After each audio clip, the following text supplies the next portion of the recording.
이번 시간에는 요한계시록에 대해서 살펴보도록 하겠습니다. 요한계시록은 어쩌면 신약 성경에서 가장 어려운 책인데요. 이것을 한 시간에 살펴보는 것은 거의 불가능하다고 할 수 있습니다. 그래서 여러분 기회가 되시면 요한계시록 강의를 한 과목으로 들으시면 좋고요. 하지만 저희 시간 제약상 한 시간 안에 중요한 점만 좀 살펴보도록 하겠습니다.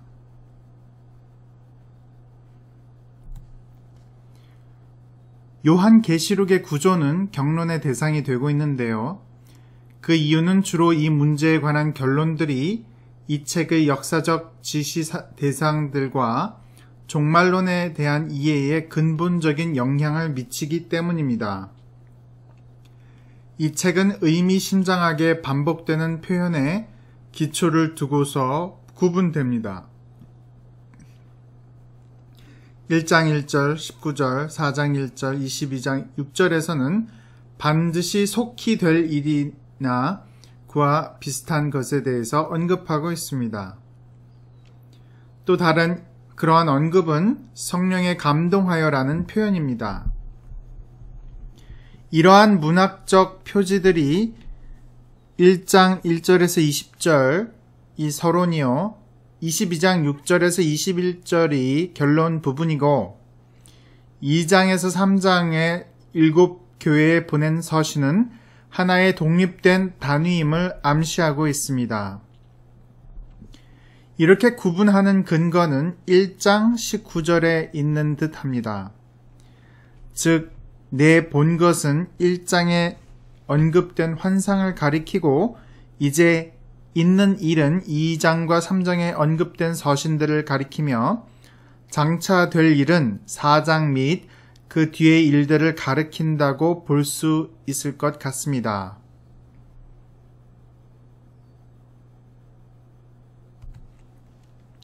(4장에서 22장 5절까지의 자료의 구조를 제시하는 방법은 여러 가지입니다. 가장 간단한 것은 환상의 양상이 중단되는 것과 저자가 와 보라는 초대를 받는 부분에 주목하는 것입니다. 이 경우는 4장 1절에서 16장 21절, 17장 1절에서 21장 8절, 21장 9절에서 22장 5절의 세 부분으로 주목하는 것입니다.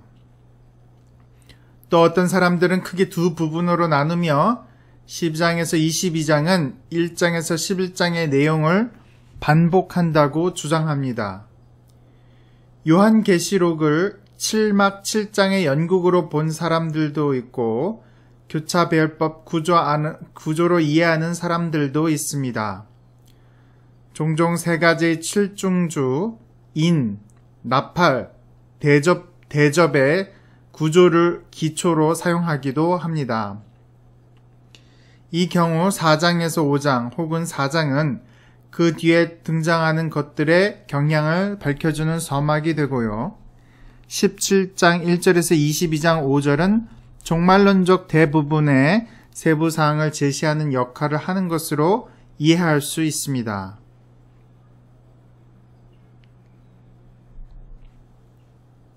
사건의 연속이 끊겨진 부분, 즉 여섯째 인과 일곱째 인 사이, 여섯째 나팔과 일곱째 나팔 사이, 일곱째 나팔과 접시들 사이는 7부분으로 이루어진 심판에 관한 관점을 독자들에게 제시하는 환상들이라는 견해도 있습니다. 이 마지막 견해는 계시록의 구조를 이해하는데 가장 좋은 접근 방법이라고 생각되며 그 접근 방법에 따라 내용을 요약해보면 다음과 같습니다. 이 책은 간단한 도입, 수신자와 문안 인사, 영광스러운 그리스도의 환상으로 시작합니다. 어떤 이들은 이 환상을 2장, 3장과 연관시켜 7교회에 보내는 편지의 서론으로 보고 있습니다.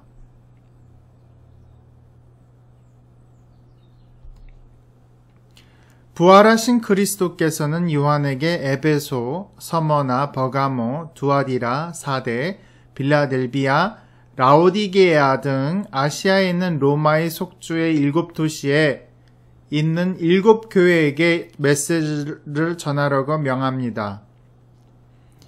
각 서신에는 다음과 같은 7가지 요소가 포함되어 있습니다. 그 교회의 천사 혹은 사자에게 보내는 인사, 1장 9절에서 20절의 환상에서 본 부활하신 그리스도에 대한 묘사, 교회에 대한 칭찬, 교회에 대한 책망, 경고, 귀 있는 자는 라로 시작하는 권면, 그리고 약속입니다.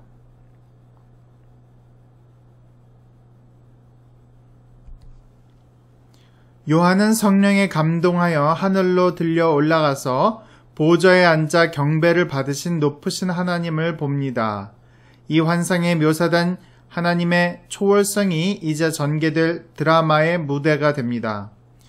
요한은 하나님의 손에 봉인된 두루마리가 있는 것을 보는데 일찍 죽임 당한 것 같은 어린 양만이 그 인봉을 떼기 합당합니다.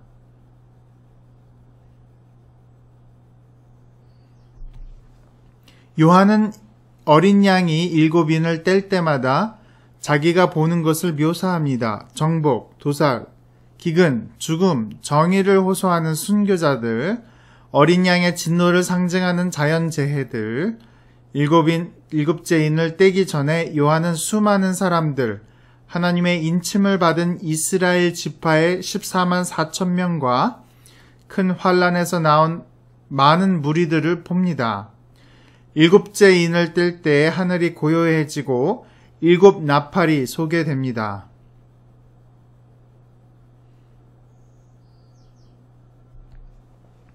요한은 환상 중에 천사들이 나팔을 불 때마다 다음과 같은 재앙이 땅에 임하는 것을 봅니다.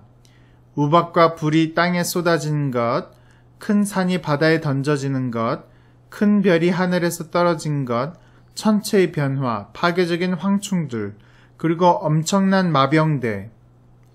7인을 볼 때와 마찬가지로 요한은 7째 나팔과 관련된 사건들을 이야기하기 전에 2개의 환상을 봅니다. 하나는 그에게 작은 두루마리를 먹으라고 하는 천사이고, 또 하나는 예언을 하고 죽임을 당했다가 다시 부활한 2 증인입니다. 7째 나팔은 구체적인 사건을 내포하지 않지만 하나님의 승리와 심판을 찬송하는 찬송으로 시작합니다.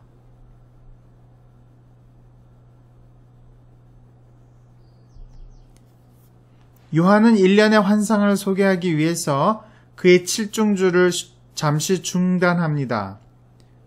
그러나 물론 계시록의 기본인 7이라는 숫자를 포기하지 않습니다. 왜냐하면 이 환상들에서 서술되는 사건들도 7이기 때문입니다. 여자가 아이를 베어 해산함, 미가엘과 그의 사자들이 용으로 더불어 싸우며 용이 하늘에서 쫓겨남, 용이 여인과 아이를 대적하여 싸움, 바다에서 나온 짐승을 향한 세상 사람들의 경배, 14만 4천 명으로부터 찬양을 받는 어린 양, 인자와 같은 이와 천사가 땅의 곡식을 추수함, 처음 2가지 7중주에서 마찬가지로 이 일련의 환상에서도 6번째 환상과 7번째 환상이 또 다른 환상이 삽입됩니다.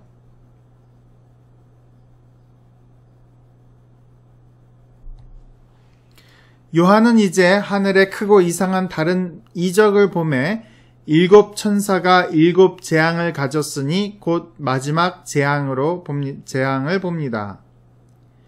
7 재앙을 가진 7 천사가 성전으로부터 나올 때 짐승을 이긴 자들이 하나님을 찬양합니다. 이 재앙들은 천사들이 땅에 쏟아붓는 대접으로 묘사됩니다. 그 대접을 땅에 쏟음에 짐승의 표를 받은 사람들과 그 우상에게 경배하는 자들에게 악하고 독한 헌대가 생기고 바다가 피같이 되고 짐승의 나라가 파괴되고 유브라데 강이 마르고 아마겟돈에서 전능하신 하나님의 큰 날의 전쟁을 준비하는 악한 영들이 나오고 마지막으로 이 땅에 완전한 멸망이 임합니다.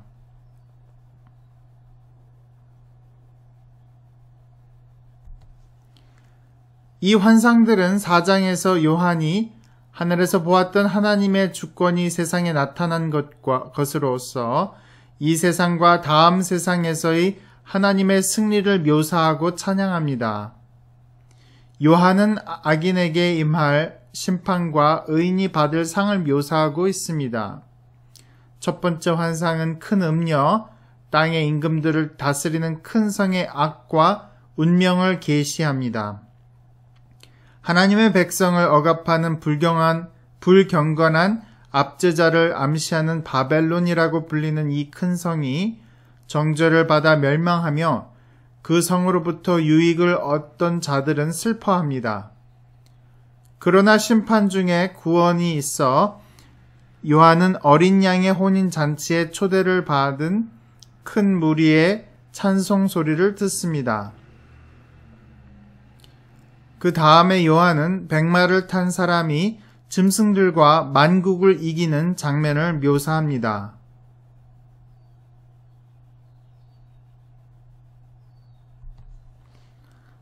다음에 유명한 천년 왕국이 묘사되는데 이때에 사단이 결박되고 첫째 부활과 둘째 부활이 구분됩니다. 이어서 요한은 사단의 마지막 반란과 멸망, 그리고 하나님께서 크고 흰 보좌 앞에서 모두 죽은 자들을 심판하시는 것을 묘사합니다. 처음 땅이 사라지면서 요한은 새하늘과 새 땅에 관한 환상을 봅니다. 여기서 하나님은 그의 백성들과 함께 거하시며 의인들은 악인들로부터 분리됩니다.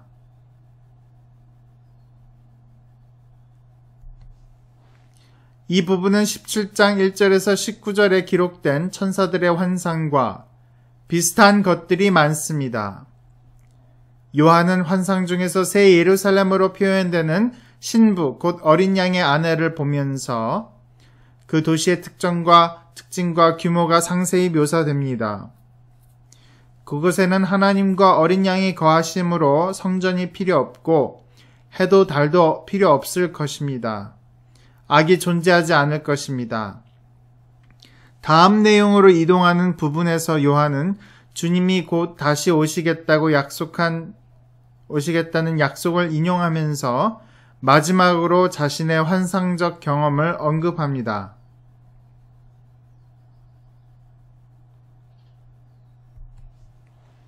요한은 자신이 본 환상에 포함된 메시지가 신실하고 참되며 신실하고 참된 자들에게는 상이 있으리라는 약속을 받습니다. 이 상은 속히 오실 예수님이 친히 가지고 오실 것입니다.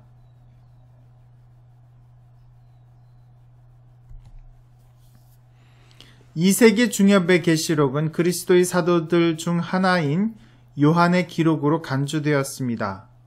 4대 교회의 감독인 멜리토가 저술했지만 현존하지 않는 계시록에 관한 주석, 이레니우스, 그리고 무라토리 정경 등 다른 2세기의 작가들과 저서들도 동일하게 주장합니다.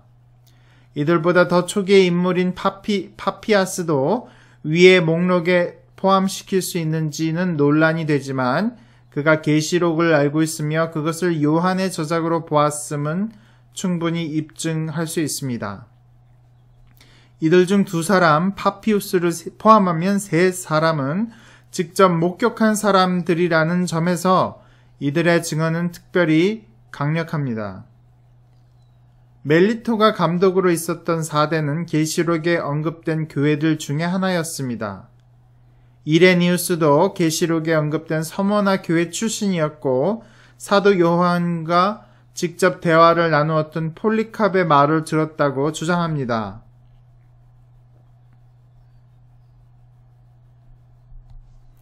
파피아스는 요한을 개인적으로 알고 있었습니다. 이러한 초기 전승은 3세기의 교부인 터툴리안, 히폴리투스, 그리고 오리겐에 의해서 확증되었습니다. 이들은 요한이 계시록을 저술했다고 간주했을 뿐만 아니라 반대되는 주장이 있었다는 기록을 전혀 남기지 않았습니다. 게하르드 마이어는 신약 성경 중에서 저자 문제에 있어서 계시록만큼 고대 전승의 강력한 지지를 받는 책은 없다고 추정했습니다. 그럼에도 불구하고 사도 요한과 계시록을 연결하는 주장은 초기에 널리 퍼져 있었지만 모든 사람이 인정한 것은 아니었습니다. 마르시오는 계시록을 인정하지 않았습니다. 그는 요한복음을 비롯하여 대부분의 신약 성경을 인정하지 않았습니다. 마르시오는 유명한 2세기의 이단자입니다. 반로고스주의자라고 불리는 2세기의 집단도 요한의 계시록 저작서를 부인하면서 세린투스라는 사람이 계시록을 기록했다고 주장했습니다.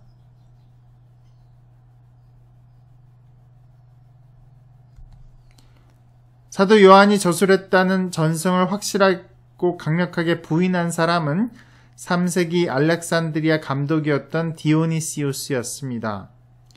유세비우스의 기록에 의하면 디오니시우스는 다음과 같은 3가지 이유에서 사도 요한이 계시록을 쓰지 않았다고 주장했다고 합니다. 첫째, 요한복음의 저자가 자신을 사랑받는 제자라고 한 것과는 달리 계시록의 저자는 자신을 사도나 목격자로 주장하지 않으며 자신에 대해 아무런 묘사도 하지 않고 있습니다. 둘째로 계시록의 개념들은 요한복음이나 요한일서와 전혀 다릅니다. 셋째로 계시록의 헬라어는 요한복음이나 요한일서의 헬라어와 판이하게 다릅니다. 그렇다면 만일 사도 요한이 요한복음과 요한일서를 기록했다면 그가 계시록을 기록했을 리는 없습니다. 계시록은 분명히 요한이라는 이름을 가진 다른 사람이 기록했을 것입니다. 실제로 디오니시우스는 예배소에서 요한이라는 이름을 가진 2명의 중요한 그리스도인들의 무덤이 있다는 말을 들었다고 기록했다고 합니다.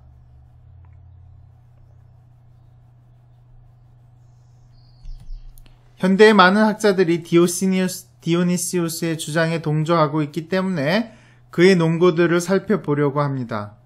우선 고대 전거로서의 그의 증언의 가치는 그리 크지 않습니다. 디오니시우스는 자신이 고대 전승을 전하고 있다는 주장을 한 적이 없습니다. 그는 순전히 계시록의 내용에 근거한 논거들을 기초로 하여 요한의 저작서를 부인합니다. 게다가 그의 논거들 자체도 신학적인 편견에 의한 것입니다. 몇몇 고대 교부들은 계시록 20장 1절에서 6절을 그리스도께서 이 땅에 천년 왕국을 건설하실 것이라는 교리, 소위 천년 왕국설로 해석했습니다. 그러나 다른 교부들은 이 교리가 유대교의 뿌리를 두고 있으며 유물론을 주장한다고 여겨 그리 탐탁하게 생각하지 않았습니다.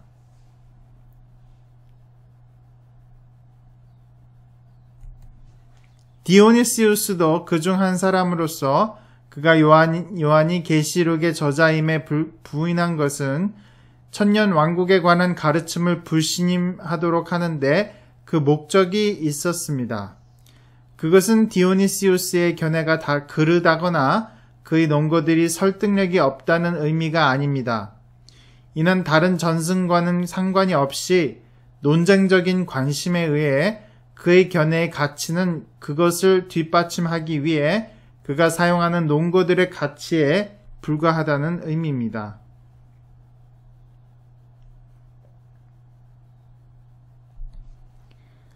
계시록은 요한에 의해 기록되었다고 주장합니다. 저자는 독자들에게 자신을 너희 형제여 예수와 환난과 나라와 참음에 동참하는 자라고 소개합니다.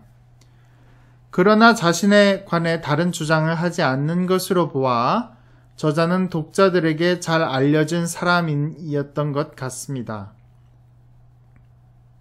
믿을 만한 초대교회의 전승은 사도 요한이 말년을 에베소에서 보냈다고 증거하는데 1세기 말에 소아시아의 교회들에게 사도 요한보다 더 알려진 다른 요한이 있을 수 있겠습니까? 독자들에게 권위가 있는 예언의 말씀을 전한다는 저자의 주장은 사도 요한을 저자로 지적하는 자료로 간주됩니다.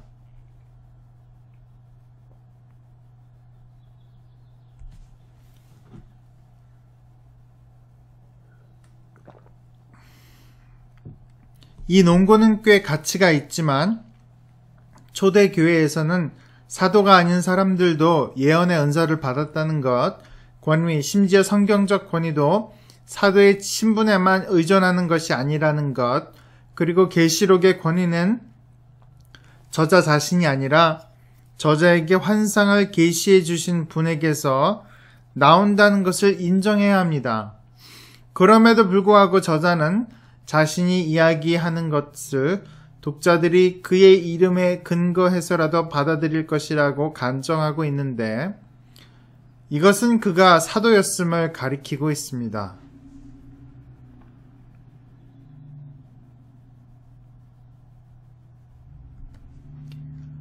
이 내적 증거에도 불구하고 대부분의 현대 신학자들은 사도 요한이 계시록을 기록했음을 부인합니다. 그 이유들은 본질적으로 디오니시우스의 것과 동일합니다. 첫째, 사도가 저자일 수 없다고 주장됩니다. 저자는 결코 자신이 사도라고 주장하지 않으며 복음서의 사건들을 암시하지 않고 또 그리스도와의 특별한 관계를 주장하지도 않습니다.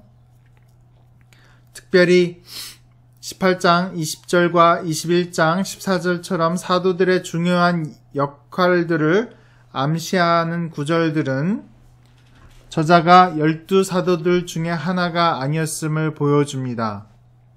이 논거는 하지만 영향력이 거의 없습니다. 저자가 자신의 사도적 지위를 언급하지 않은 것은 이 글을 읽을 사람들에게 잘 알려져 있었기 때문에 자신의 신분을 확인시켜줄 필요가 없었기 때문일 수도 있습니다. 계시록과 같은 책에는 예수님의 생애의 사건들 또는 저자와 예수님과의 개인적인 관계에 대한 언급이 부적절할 것입니다.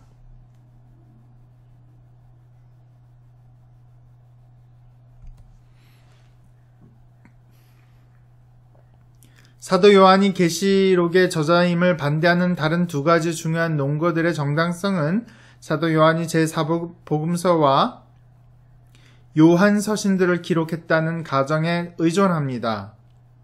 따라서 사도 요한이 제4복음서와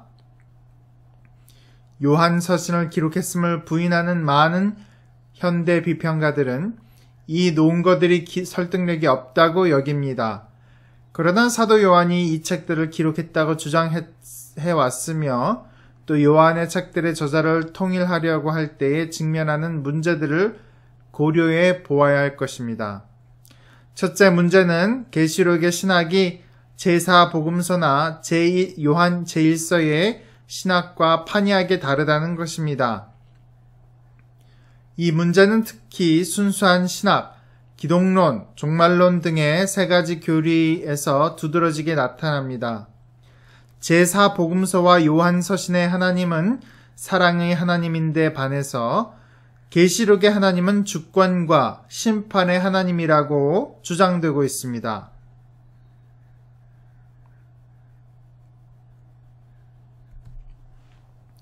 기독론에서도 비슷한 대조가 발견되고 있습니다. 복음서는 계시자 혹 구속자이신 그리스도에 초점을 두는 데 반해서 계시록은 정복하는 용사와 통치자이신 그리스도를 묘사하고 있습니다. 제4복음서에서는 역사와 영원과 관련하여 그리스도의 성육신과 죽으심과 부활 안에서 마지막 일들이 완전히 실현되었다고 이해하는 소위 실현된 종말론이라고 불리는 것을 종종 강조하는 반면에 계시록은 주로 역사의 마지막에 오실 그리스도에 초점을 둡니다. 따라서 동일한 저자가 이처럼 신학적인 관점이 다른 두 책을 기록하지 않았을 것으로 추정됩니다.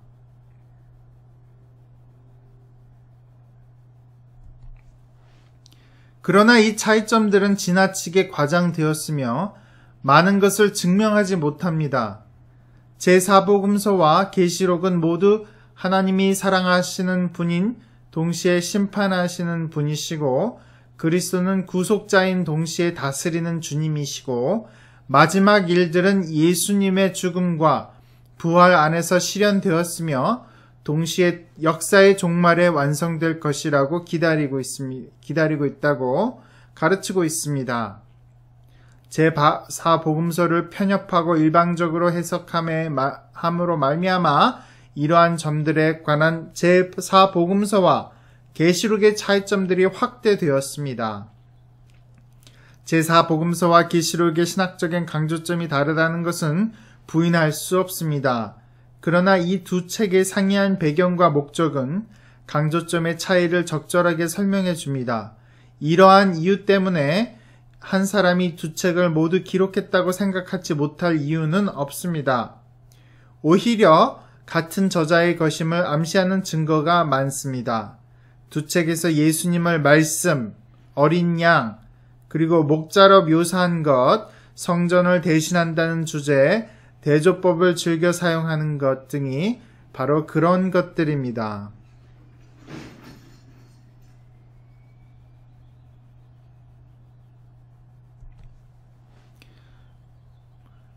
제4복음서와 계시록의 저자가 동일임을 부인하는 디오니시우스의 세 번째 논거인 헬라의 차이점은 가장 그럴듯합니다.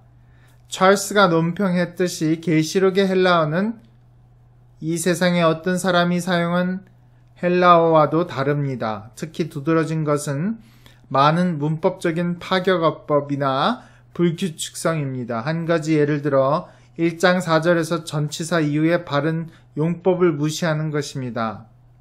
찰스는 이것이 기록은 헬라어로 하면서 히브리어로 생각하는 사람의 헬라어라고 주장했습니다.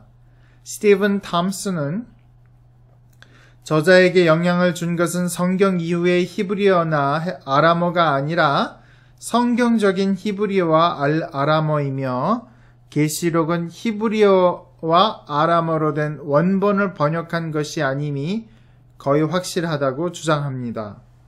대조적으로 제4복음서의 헬라어는 간단하며 세모어법을 사용하고 있으면서도 분명하고 정확합니다.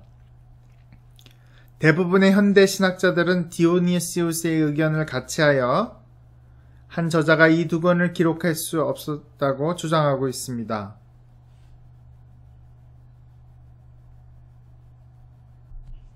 그럼에도 불구하고 많은 학자들은 이 두 책이 한 저자의 저술이라는 주장에 양립할 수 있도록 차이점을 설명하려고 해왔습니다.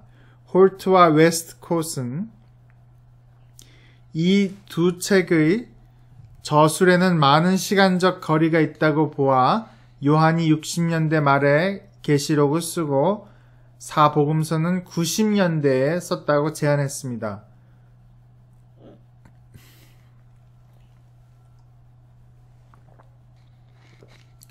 그러나 이 두 책의 저술 연대에 시간적으로 그처럼 긴 공백이 있었다고 믿을 수 없으며 또 시간적인 공백이 문체상의 차이점들을 설명해 주지도 못합니다. 또 어떤 학자들은 차이점들은 요한이 반모섬에 유배되어 있었기 때문에 복음서나 서신서들을 기록했을 때와 달리 필기자의 도움 없이 계시록을 기록했다는 사실에 기인한다고 주장합니다. 이것은 그럴듯하지만 계시록의 헬라어를 언어에 대한 부적절한 지식의 탓으로 규정할 수 있는지는 의심스럽습니다.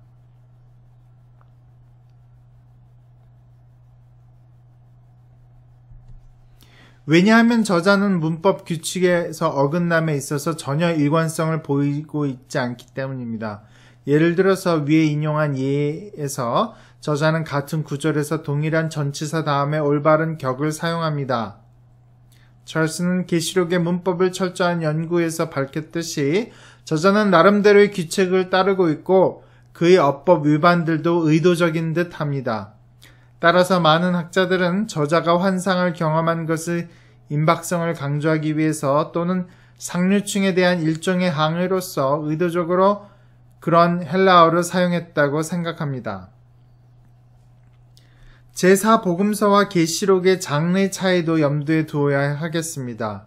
계시록은 어느 장르에 간주하든지 그 형태에 있어서 제4복음서와 큰 차이가 있으며 이것이 헬라어 문체에도 영향을 미쳤을 것입니다.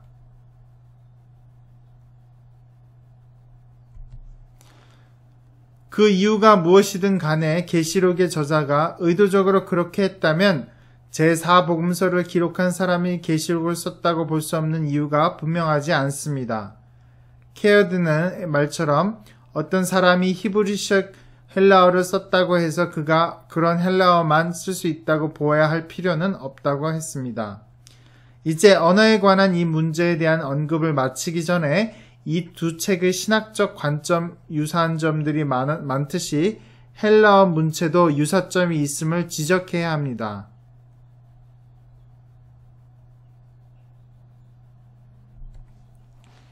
헬라어 문체의 차이가 문제가 되지만 우리는 디오니시우스나 후기 그의 추종자들의 논거들이 동일인이 제4복음서와 계시록을 기록했다고 볼 수 없게 만든다고 확신할 수 없습니다. 따라서 우리는 이 문제들에 대한 알만한 입장에 있었던 사람들의 증언을 받아들이는 쪽으로 기울여야겠으며 그래서 사랑하는 제자 사도 요한이 이 두 책을 모두 기록했다고 여기는 것이 나을 것입니다. 만일 사도 요한이 저자라는 견해를 거부한다면 네 가지 가능성이 남습니다. 첫째, 계시록은 초대교회에 잘 알려진 또 다른 요한에 의해 기록되었을 수도 있습니다.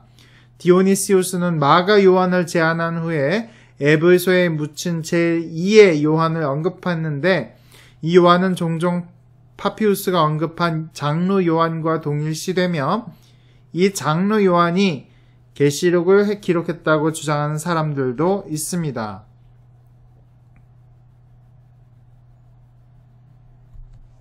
그러나 파피우스가 요한이란 이름을 가진 두 사람을 언급하고 있다고 보기는 어렵고 이 주장은 가능성이 희박합니다. 초대교회에 잘 알려진 다른 요한이 세례 요한이었습니다. 포드는 이 요한이 계시록을 기록할 가능성이 많다고 제안했으나 그의 이론은 무리가 있어서 동의를 얻지 못했습니다. 둘째 가능성은 계시록이 다른 유대 묵시록처럼 미지의 인물이 요한의 이름을 가명으로 기록한 위서라는 것입니다. 그러나 이 가설은 불합리하고 현재는 거의 주장되고 있지 않습니다. 최근에 인기를 얻는 것이 세 번째 가능성인데요. 다른 요한의 책들과 마찬가지로 요한 학파나 요한 공동체에 익숙한 익명의 인물이 계시록을 기록했다는 주장입니다. 이러한 주장은 요한의 책들의 차이점과 유사점을 설명해야 하는 문제에 대해 그럴듯한 해결책을 제공하지만 또 증명할 수는 없습니다.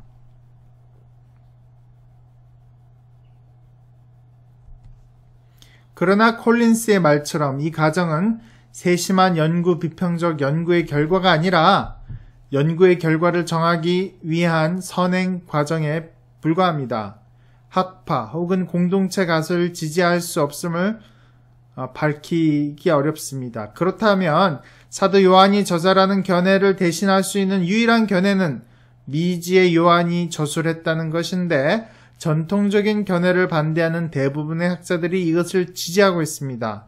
그러나 1세기 아시아의 교회 생활에 대한 풍부한 자료에서 전혀 언급된 적이 없는 어느 요한, 또 다른 요한이 신약 성경의 다른 책들과 엄청난 차이를 가지고 있는 이런 종류의 책을 자신의 이름으로 기록할 만한 위치에 있을 것인지는 의심해 볼 수 있습니다.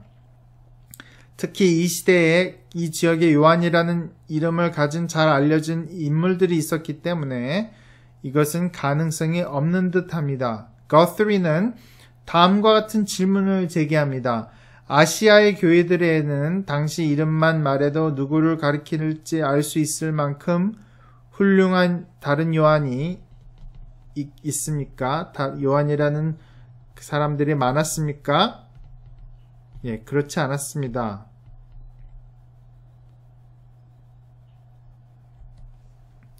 요한은 에게해에 있는 에베소에서 남서쪽으로 약 40마일 떨어진 곳에 위치하며 남북이 16km, 동서가 10km 주위 약 60km 되는 울퉁불퉁하고 바위가 많은 반모섬에서 기록했습니다.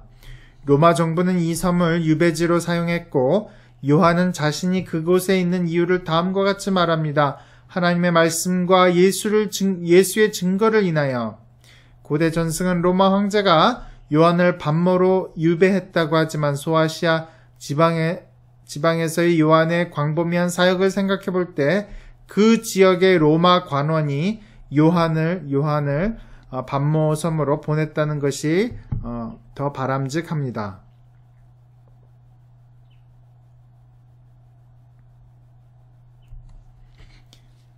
비즐리 머리너가 지적한 대로 계시록의 서두는 계시, 예언, 편지 등의 세 가지 장르를 암시하는 듯합니다. 각각의 장르마다 계시록의 복잡한 문학적 현상 속에서 나름대로의 역할을 담당하며 그것을 옹호하는 사람들이 있습니다. 계시록의 장르를 묵시록 혹은 묵시적인 것으로 보는 견해는 묵시록이 무엇인가에 대한 계속되는 논란에 의해 혼란을 겪고 있습니다. 그것은 종말론의 일종입니까? 아니면 문학적인 장르입니까? 아니면 둘 다입니까?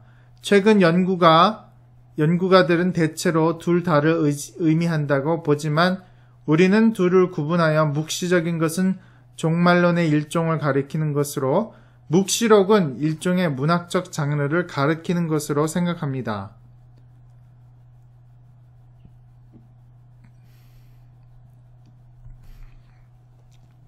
묵시록이라는 문학적 장르는 주전 2세기에 박해와 학대에 대한 반응으로 나타나기 시작했습니다.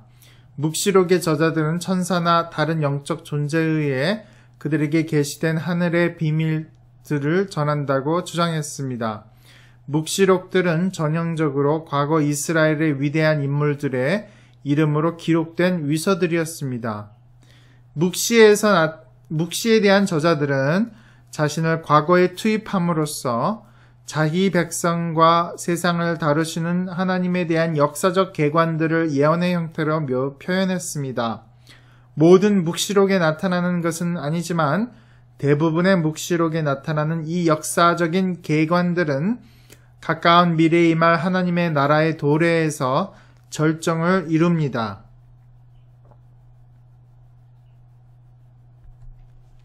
묵시 문학의 저자들은 대체로 그들의 역사적 계관에 많은 상징을 사용합니다. 이러한 책들에서 발견되는 종말론을 묵시적인 것으로 부릅니다. 그것은 역사에 대한 이원론적 개념을 특징으로 합니다. 하나님의 백성에 대한 핍박, 하나님께 대한 배반, 죄 등이 가득한 현세와 하나님께서 그의 나라를 세우실 때 임할 세계가 날카로운 대조를 이루고 있습니다. 이 시점에서 묵시적인 것은 새로운 세계의 출현을 통해 표현되는 것이 아니라 이 세상의 과정들을 통해서 표현되어야 할 하나님의 구원을 고대한다는 주장하는 예언과는 대조됩니다. 종종 선지자는 직접 하나님으로부터 직접 음성을 듣고 말한다는 점에서 종말론적 세계의 종말을 예언하는 사람들과는 구분이 됩니다.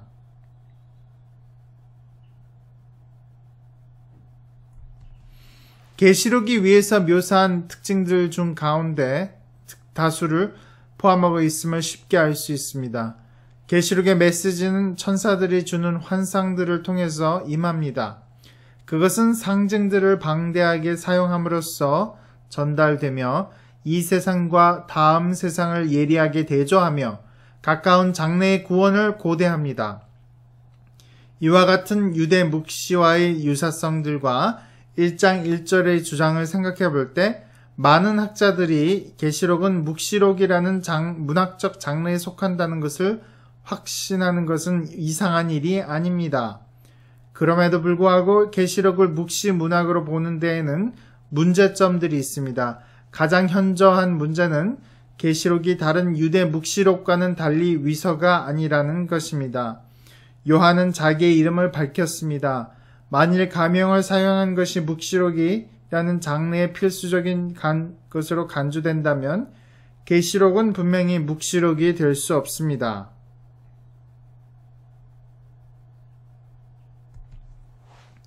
그러나 가명 사용이 그 장르의 필수 조건이 아니며 계시록은 차이점을 가진 묵시록이라는 주장하는 사람들도 있습니다.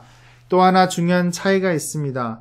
물론 묵시적 세계의 종말을 예언하는 사람들은 미래의 사건에 희망을 둔 반면에 요한은 계시록에서 과거에 죽임을 당한 어린 양이신 예수 그리스도의 희생에 희망을 둡니다.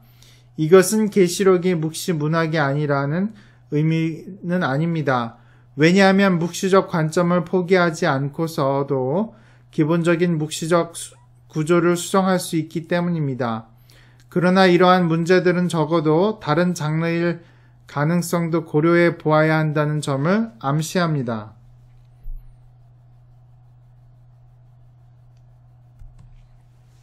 그러나 계시록이 속하는 다른 장르를 찾는 것은 쉬운 일이 아닙니다.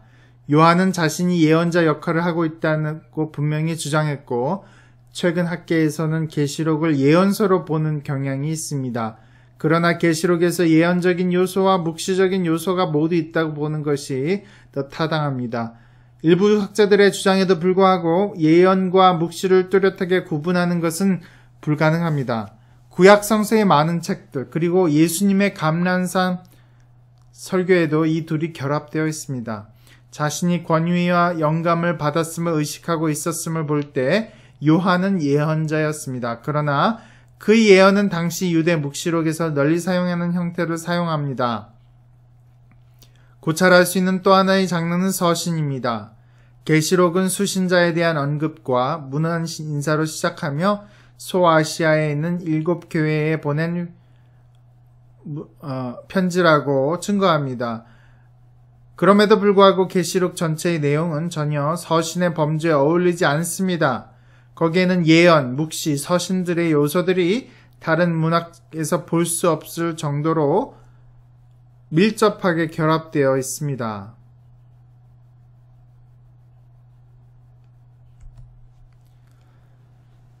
마지막으로 계시록을 해석하는 중요한 해석법들을 살펴보도록 하겠습니다. 과거적 해석법, Preterist Approach. 당시의 역사에 기인하는 방법으로도 불리는 이 접근 방법은 오늘날 가장 보편화된 방법입니다. 이 방법은 요한의 환상들이 요한 시대의 사건들에서 비롯된 것으로서 그러한 사건들을 묘사한다고 주장합니다. 환상에 나타난 상징들은 모두 그 시대에 세상에 있었던 사건들, 사람들, 나라들을 가리키는 것이고 요한의 목적은 독자들로 하여금 하나님께서 그들을 구원하여 영원한 나라로 인도해 주기를 기다리면서 그리스도에게 신실하라고 권면하는 데 있었습니다.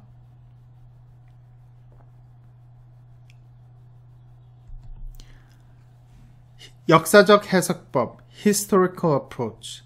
중세시대의 몇 가지 운동은 천년 왕국이 곧 임할 것이라는 확신에서 발생했습니다. 그들은 자신의 신념을 뒷받침하기 위해서 계시록에서 그리스도 시대에서부터 자기들까지의 역사의 흐름에 대한 묘사를 찾았습니다. 이 접근 방법은 계시록의 짐승을 교황 제도와 동일시하려는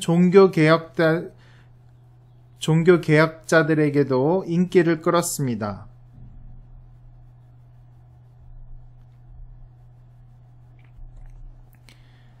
미래학파, Futurist Approach. 미래학파는 계시록 4장부터 끝까지 묘사된 모든 사건들이 인류 역사의 마지막 때를 이루어질 것이라고 주장했습니다. 이 견해는 약간 온건한 형태를 취하여 계시록 4장부터 마지막 장까지의 사건들 중 일부는 역사의 종말 이전에 일어난다고 주장합니다.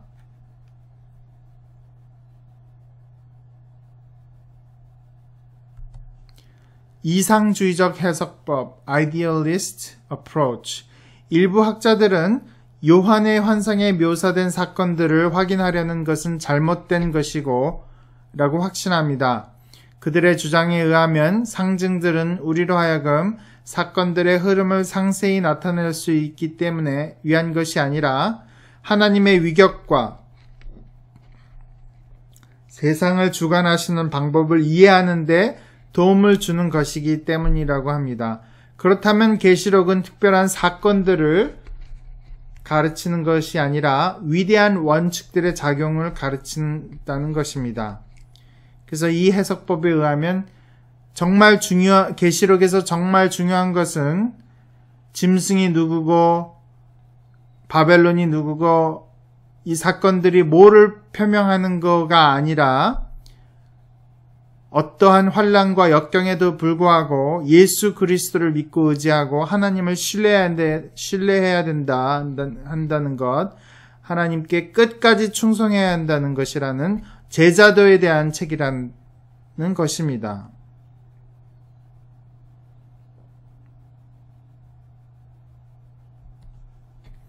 최근의 일부 주석가들처럼 우리는 이 네 가지 견해 모두에서 어떤 진리를 발견하지만 계시록의 본질과 목적을 가장 공정하게 다룬 것은 미래학적인 어프로치라고 볼 수도 있습니다. 계시록은 묵시적인 관점을 수용하여 수정하였습니다. 유대 묵시 문학 작가들은 하나님의 영원한 나라의 돌입을 역사의 절정으로 묘사하기 위해서 시간 속에서 자기의 모습을 그려보았습니다. 요한은 자기의 이름을 언급함으로써 역사적 객관을 포기하고 역사 안에서의 그리스도의 통치의 확립이라는 정교한 환상을 가지고 독자들을 대면합니다. 계시록은 역사가 아니라 종말에 관한 것입니다.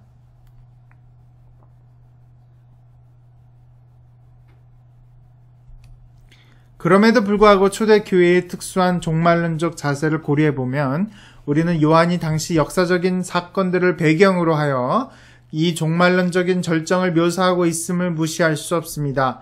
예를 들면 멸망할 큰 음녀 바벨론에 관한 요한의 묘사는 그 당시에 로마 제국을 암시하는 것 같고 계시록에 기록된 무서운 핍박은 요한의 독자들에게 당시 그들이 받는 압제를 상기시켜 주었을 것입니다. 따라서 요한은 종말에 대해 묘사하면서도 어느 정도까지는 1세기 상황을 배경으로 그것을 묘사합니다. 그러나 이것은 신약성서와 구약성서에 기록된 전형적인 성경적 예언입니다. 하나님은 역사를 위한 자기의 계획을 계시하면서 종종 그 시간을 계시하지 않으셨습니다.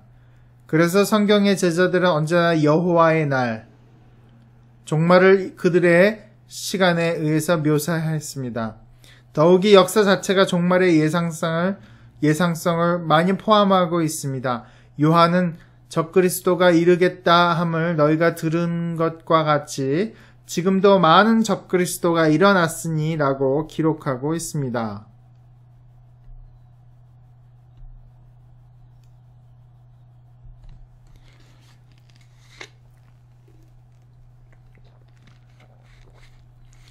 계시록은 신약신학의 여러 분야에서 중요한 공헌을 했습니다. 신약성서의 다른 책들과는 달리 계시록은 하나님의 주권에 대한 의식을 보여줍니다. 보좌에 앉으신 하나님과 그가 받으시는 경배에 관한 환상은 이 세상의 환경을 넘어 하늘과 땅의 주를 보게 해주고 궁극적으로 하나님만이 찬양과 헌신을 받으시기에 합당하신 분이심을 상기시켜 줍니다. 리처드 마컴의 표현처럼 요한이 본 환상들의 효과는 독자들의 세계를 공간적으로 그리고 시간적으로 확대하는 것, 다시 말하자면 하나님의 초월성에 대해서 그들의 세계를 개방하는 것이라고 말할 수 있을 것입니다.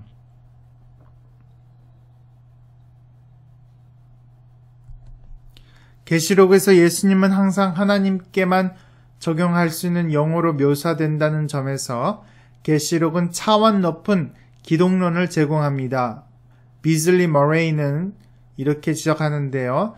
이러한 의미에서 계시록의 첫 번째 환상은 성부 하나님이 아닌 예수 그리스도에 관한 것이었으며 성부 하나님과 예수 그리스도 모두 알파와 오메가로 불립니다. 요한은 주권자이신 하나님이 하나님 자신이신 아들을 통해서 세상에서 자신의 목적들을 성취하고 계시다는 것을 이런 식으로 분명히 하고 있습니다. 그러나 계시록은 그리스도의 영광과 능력 그리고 심판에서의 역할을 초점을 두면서도 십자가를 무시하지 않습니다. 백마를 탄 강력한 기사는 끊임없이 죽임을 당한 어린 양을 상기시킵니다. 요한은 그리스도의 십자가의 죽으심을 생각하지 않으면서도 인류의 역사를 마무리 짓기 위해 그리스도께서 하시는 모든 것의 근원이 그의 희생의 죽음이 있음을 분명하게 밝히고 있습니다. 요한은 기독론에 초점을 두고서 전형적인 유대교의 묵시적인 관점을 재구성했다고 볼 수 있습니다.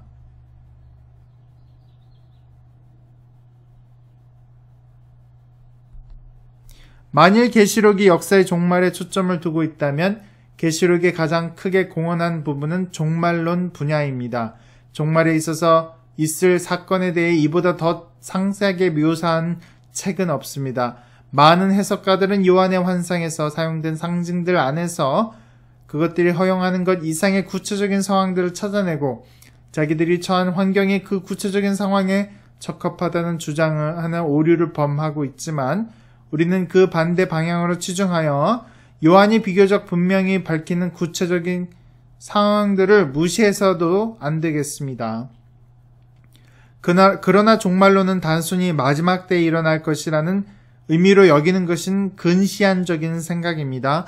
왜냐하면 성경적인 사고에 의하면 종말이 현재와 과거를 형성하기 위해 활기를 불어넣어주기 때문입니다. 역사가 어떻게 끝날 것인지 안다면 지금 어떻게 거기에 맞출 수 있겠는가 이해하는 데 도움이 됩니다. 특히 신약 성경은 지금도 우리가 말세에 있음을 분명히 말해주고 있기 때문에 더욱 그렇습니다.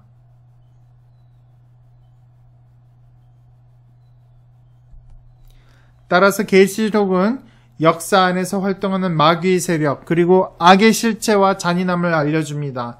동시에 계시록이 신자들에게 강력한 권면을 하는 것도 경시해서는 안 되겠습니다. 2장과 3장에서 기록된 7교회에 보낸 편지들이 드러내주는 요한의 편지를 받는 신자들 모두가 신실한 것은 아니었습니다. 계시록에는 교회와 세상의 갈등뿐 아니라 교회 내의 갈등도 있습니다. 요한의 환상들은 하나님의 심판의 실체를 분명하게 드러내고 있습니다. 하나님께서 진노를 쏘아 부으시는 그날, 죄에 대해 설명해야 하는 날, 어린 양의 생명책에 이름이 기록되었는가의 여부에 의해 각 사람의 운명이 결정될 그날이 올 것입니다. 동시에 인내의 말씀을 지키고 마귀와 이 땅에 있는 그들의 추종자들을 죽기까지 단호히 대적한 자들에게 하나님께서 큰 상을 예비하셨음도 분명합니다. 요한의 환상들은 어느 시대나 고난과 핍박을 받는 신자들에게 위로의 근원이 됩니다.